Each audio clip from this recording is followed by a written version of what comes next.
Oy! Assalamualaikum warahmatullah.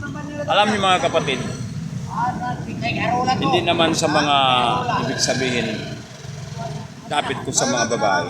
Alam niyo ang mga babae, mas nahihirapan din kaysa sa ating mga lalaki.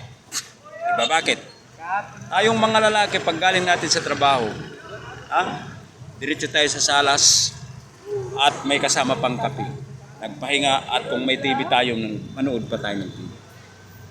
Yung mga asawa natin, ang mga babae, pagkagaling natin sa trabaho, sila ay naghugas ng plato. Naglalaba. Nagsasain pa. At nag-aalaga pa ng anak. At pagod na pagod na. Pagdating ng gabi, araruhin mo pa. Kaya, sino ang mas nahirapan? Tayong mga lalaki o sila mga babae? Kaya mga kapatid, hinay-hinay lang. Okay na mga kapatid. Na-joke time ako po si Boy Mama. Joke time. Don't forget to share me and describe and like me. Okay, assalamualaikum, salam doa mga kapatid.